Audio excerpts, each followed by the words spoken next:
Thank you all for coming out tonight.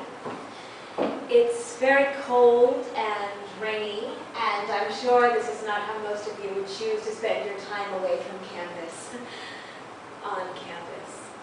So, I hope to make this presentation as quick and as painless as possible for some of you at least, and get you all home as swiftly as I possibly can.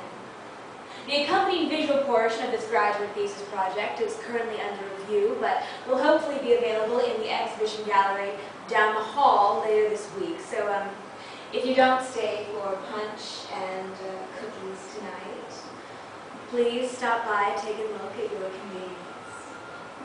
Okay, that's the boring stuff.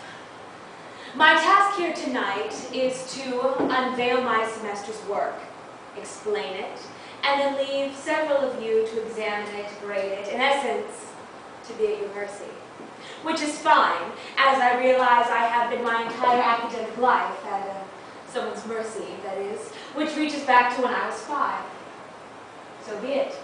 That's the system, and one person can't change it.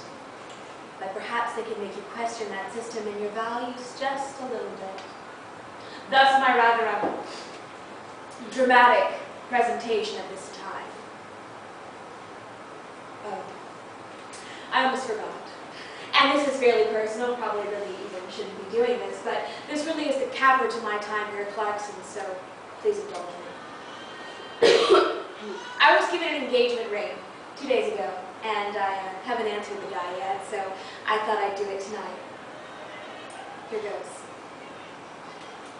This is a beautiful ring, and an amazing gesture on your part for many reasons.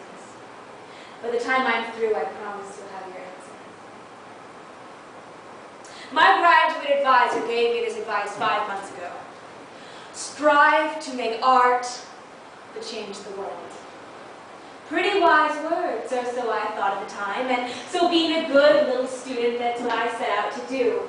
As you all know, every journey begins with a single step. The coffee cup slogans are coming hard and fast tonight. And so I set out to.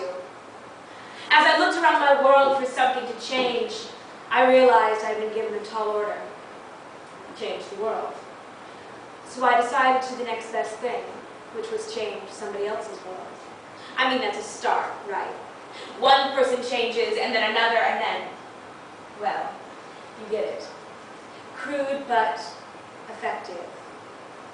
With that in mind, I present you with this, my newest work.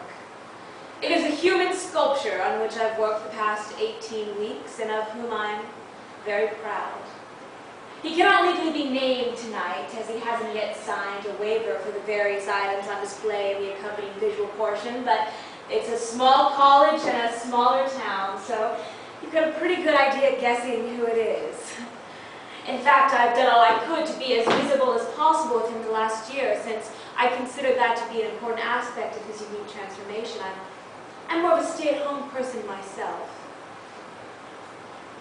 The piece itself, him, is untitled, since I think, I hope, that it will mean something different to each of you, and frankly anyone who sees it.